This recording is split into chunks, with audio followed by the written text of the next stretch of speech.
नमस्कार मित्रों, कैसे हैं आप सब। तो आज हम बात करेंगे भगवान जगन्नाथ जी की। तो 16 जुलाई 2026 थर्सडे का दिन, तो भगवान जगन्नाथ जी की यात्रा स्टार्ट हो रही है। तो भगवान जगन्नाथ जी 9 दिन के लिए अपने भाई बलभद्र और बहन सुभद्रा के साथ रथ पर सवार होकर अपनी मौसी के घर जाते हैं और भगवान लाइव दर्शन देते हैं भक्तों को।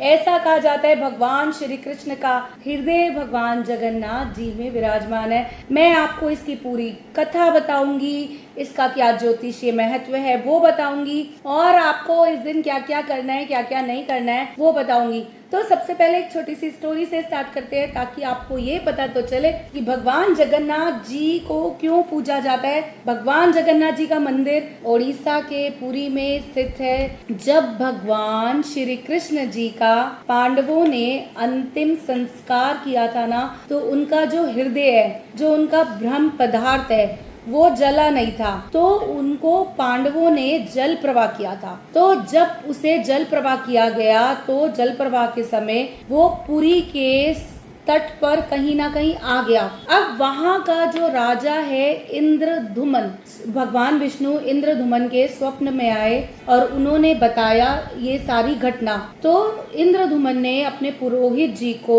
ब्रह्म पदार्थ की खोज में भेजा। तो उसके बाद उन्होंने क्या करा, भगवान विश्वकर्मा जी स्वयं बढ़ई का रूप धारण करके आए और उन्होंने राजा को कहा कि मैं 21 दिन तक दरवाजा बंद करके मूर्ति बनाऊंगा। और फिर उस समय नीम के पेड़ से भगवान जगन्नाथ जी की, उनके भाई की और उनकी बहन सुभद्रा की, बलभद्र जी की 3 मूर्तियां बनाई गई। लेकिन ये कहा गया था 21 दिन तक दरवाजा कोई नहीं खोलेगा। लेकिन जब अंदर से आवाज नहीं आई तो राजा ने वो दरवाजा खोल दिया।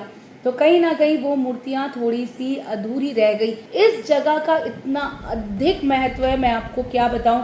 भगवान जगन्नाथ 9 दिन के लिए विश्राम करते हैं। श्री कृष्ण का हृदय, अब भगवान श्री कृष्ण को कितना मानते हैं, तो श्री कृष्ण का हृदय जगन्नाथ जी में अभी भी विराजमान है। आप वहाँ जाओ, मैं अभी तो उनके बहुत सारे रहस्य भी बताने वाली हूँ। इस वीडियो में अंत तक जुड़े रहिएगा। आप वहाँ जाओ, वहाँ की धरती पे जब आप पैर रखोगे ना, मैं खुद गई हुई हूँ इसलिए इतने कॉन्फिडेंस से बता रही हूँ, आपको ऐसा लगेगा कि भाई मैं तो पता नहीं कहाँ आ गया। एक बहुत ही प्यारा सा अनुभव फील होता है। हर साल उनके नए रथ बनाए जाते हैं, जगन्नाथ जी का, उनकी बहन सुभद्रा का, बलभद्र जी का।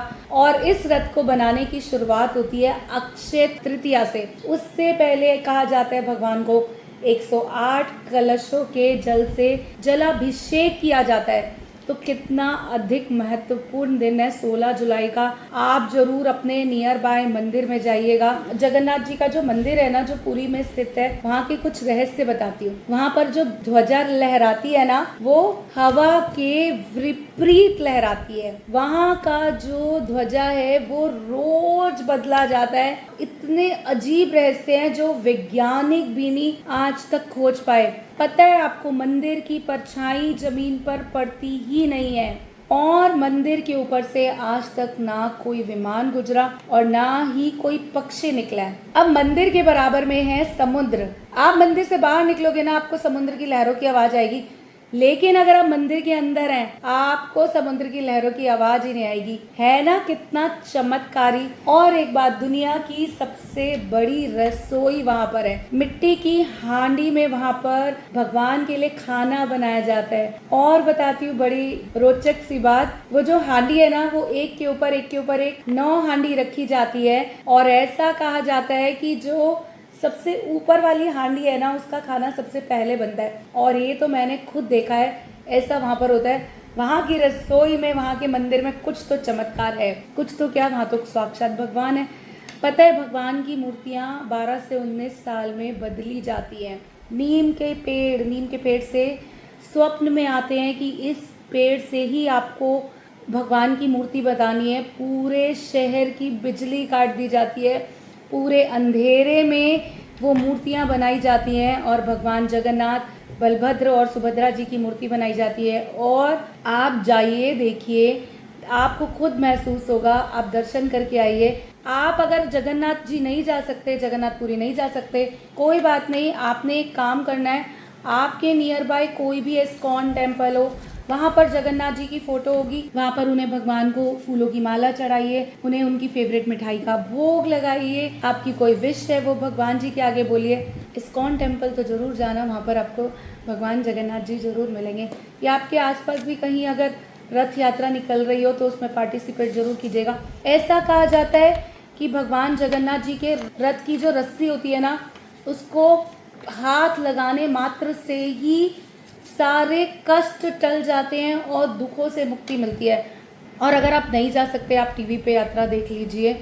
पता है, आषाढ़ मास का महीना और भगवान के रथ को खींचना मोक्ष की प्राप्ति का कारक है। और एक चीज, 9 दिन के बाद भगवान जगन्नाथ वापस प्रस्थान करते हैं, उसके बाद फिर भक्तों के लिए मंदिर खुल जाता है और आप सब भगवान के दर्शन कर सकते हैं। तो देखो, भगवान खुद मंदिर से बाहर आ रहे हैं आपको दर्शन देने के लिए, तो आप सब इस दिन का जरूर फायदा उठाइएगा।